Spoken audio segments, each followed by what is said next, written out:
গত ১০ বছরে বাংলাদেশের স্টার্টআপ জগতে কিন্তু একটা নীরব বিপ্লব ঘটে গেছে।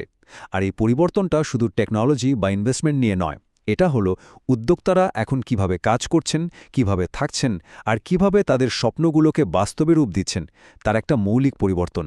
চলুন এই পরিবর্তনের গভীরে যাওয়া যাক। আচ্ছা, একটা নতুন স্টার্টআপের জন্য সবচেয়ে বড় বাধাটা কি হতে পারে? হয়তো ভাবছেন ফান্ডিং বা একটা ভালো টিম। না, এক দশক আগে উত্তরটা ছিল আরও সাদামাটা, আরও ভোগান্তির।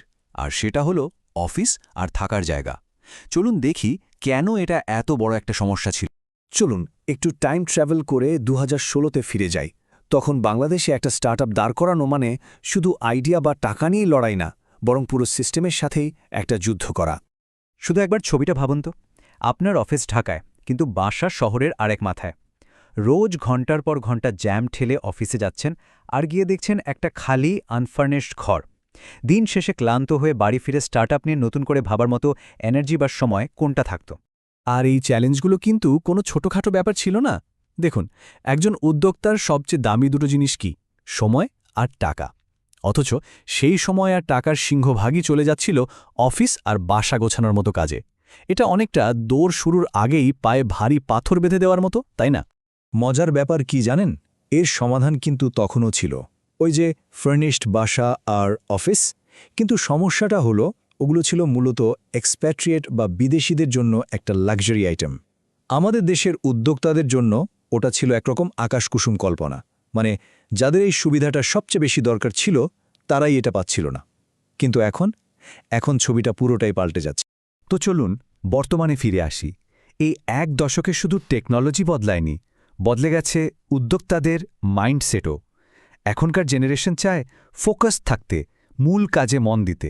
আর এই চিন্তার বদলটাই কিন্তু পুরো ইকোসিস্টেমটাকে নতুন করে সাজিয়ে দিচ্ছে। এই স্লাইডের তুলনাটা একবার দেখুন, পরিবর্তনটা কি বিশাল। আগে যেখানে ৩-৫ বছরের লম্বা চুক্তিতে অফিস নিতে হতো, এখন সেখানে ৬-১২ মাসেই কাজ চলে যাচ্ছে। আর সেটআপের সময় ভাবা যায় ২-৩ মাস থেকে কমে মাত্র কয়েক দিনে। এর মানেটা কি দাঁড়ালো? মানে হলো উদ্যোক্তারা এখন আর মাসের পর মাস লজিস্টিক্স নিয়ে মাথা না ঘামিয়ে প্রথম সপ্তাহ থেকেই তাদের বিজনেসের গ্রোথ নিয়ে কাজ করতে পারছেন। আর এই ব্যাপারটা কিন্তু এখন আর শুধু সুবিধার বিষয় না, এটা একটা মারাত্মক স্ট্র্যাটেজিক অ্যাডভান্টেজ। মানে ফার্নিশড স্পেস বেছে নিয়ে একজন উদ্যোক্তা তার কম্প্যাটিটরদের থেকে কয়েক কদম এগিয়ে থাকতে পারেন। কিভাবে? চলুন সেটাই দেখি। ঢাকার মতো একটা শহরে অফিসের কাছে থাকতে পারা মানে প্রতিদিন ট্রাফিকে নষ্ট হওয়া অন্তত ১-২ ঘন্টা সময় বাঁচিয়ে ফেলা। এবার হিসাব করুন তো, বছরে এটা কতগুলো প্রোডাক্টিভ ঘন্টা হয়। এই এক্সট্রা সময়ে নতুন প্রোডাক্ট ডিজাইন করা যায়, নতুন কাস্টমার খোঁজা যায়, বা নিদেন পক্ষে পরিবারকে একটু সময় দেওয়া যায়। এই চার্টটা দেখুন, একদম পরিষ্কার বোঝা যাচ্ছে ফার্নিশড অফিস কিভাবে একটা নতুন কোম্পানির ঝুঁকি কমিয়ে দেয়। শুরুতে বড় অঙ্কের টাকা লাগছে না ফার্নিচার বা সেটআপের জন্য, ফলে ওই ক্যাপিটালটা বিজনেসের আসল জায়গায়, যেমন মার্কেটিং বা প্রোডাক্ট ডেভেলপমেন্টে কাজে লাগানো যাচ্ছে। আর রিস্ক কম থাকায় যখন খুশি ব্যবসাকে ছোট বা বড় করার সুযোগ তো থাকছে। এই কথাটাকেই আজকের আলোচনার একেবারে সারমর্ম বলা যেতে পারে। ফার্নিশড অ্যাপার্টমেন্ট আর ওয়ার্কস্পেস কোনো খরচ না, এগুলো হলো প্রোডাক্টিভিটি ইনভেস্টমেন্ট। মানে এটাকে এখন আর বিলাসিতা হিসেবে দেখার কোনো সুযোগই নেই। এটা একটা স্মার্ট ইনভেস্টমেন্ট, যা আপনার সময় বাঁচাবে আর ব্যবসাকে দ্রুত এগিয়ে নিয়ে যাবে। বাংলাদেশের মতো ফাস্ট পেস্ট মার্কেটে স্পিডই কিন্তু আসল খেলা।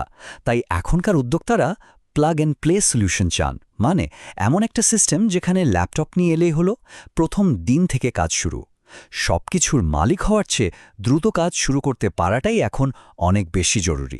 বেশ, তাহলে এই ট্রেন্ডগুলো আগামী ১০ বছরে আমাদের কোথায় নিয়ে যাবে? ভবিষ্যৎ কিন্তু আরও অনেক বেশি ইন্টারেস্টিং হতে চলেছে। আসুন ভবিষ্যতের দিকে একটু উকি মেরে আসা যাক। এই গ্রাফের ট্রেন্ডটা খেয়াল করুন, একদম পরিষ্কার। ২০১৬ সালে যেখানে মাত্র ১৫% উদ্যোক্তা এই সুবিধাটা নিতেন, ধারণা করা হচ্ছে ২০৩৬ সাল নাগাদ এটা বেড়ে ৮৫% থেকে ৯০% হয়ে যাবে। তার মানে এটা কোনো ক্ষণস্থায়ী ট্রেন্ড না, এটাই হতে যাচ্ছে ভবিষ্যতের নতুন নরমাল। ভবিষ্যতে কিন্তু আরও কিছু দারুণ ব্যাপার অপেক্ষা করছে। যেমন ধরুন, মাসিক ভাড়ার বদলে হয়তো ঘণ্টা বা দিনের হিসাবে অফিস ভাড়া নেওয়ার চল শুরু হবে। আর কাজ আর থাকার জন্য আলাদা জায়গা, এই কনসেপ্টটাই হয়তো বদলে যাবে। তার বদলে আসবে এআই চালিত স্মার্ট ইন্টিগ্রেটেড স্পেস। ভাবা যায়? আর সবচেয়ে বড় খবরটা হলো, এই পরিবর্তন এখন আর শুধু ঢাকা কেন্দ্রিক থাকছে না, চট্টগ্রাম, সিলেট, খুলনার মতো বড় শহরগুলোতেও এই ইনফ্রাস্ট্রাকচার ছড়িয়ে পড়ছে। এর সোজা মানে হল বাংলাদেশের স্টার্টআপ ইকোসিস্টেমটা এখন ডিসেন্ট্রালাইজড হচ্ছে, যা সারা দেশের ট্যালেন্টের জন্য নতুন নতুন দরজা খুলে দিচ্ছে। এই টাইমলাইনটা পুরো বিবর্তনের গল্পটা এক নিমিষে বলে দেয়।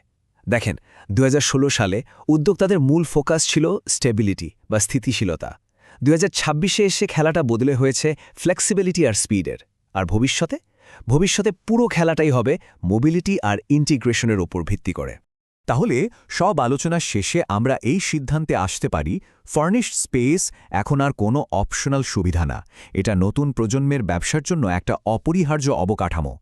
ব্যাপারটা অনেকটা এরকম যে ইন্টারনেট বা বিদ্যুৎ ছাড়া যেমন এখন ব্যবসা কল্পনাই করা যায় না, ঠিক তেমনি এই অবকাঠামো ছাড়াও দ্রুত এগোনোটা প্রায় অসম্ভব হয়ে পড়বে। শেষ পর্যন্ত উদ্যোক্তাদের জন্য রাস্তাটা কিন্তু একদম পরিষ্কার।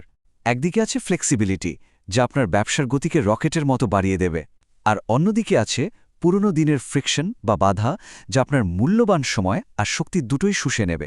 প্রশ্ন হল, এই অবকাঠামোগত বাধা দূর হওয়ার পর বাংলাদেশের উদ্যোক্তাদের জন্য পরবর্তী বড় চ্যালেঞ্জটা কি হতে চলেছে?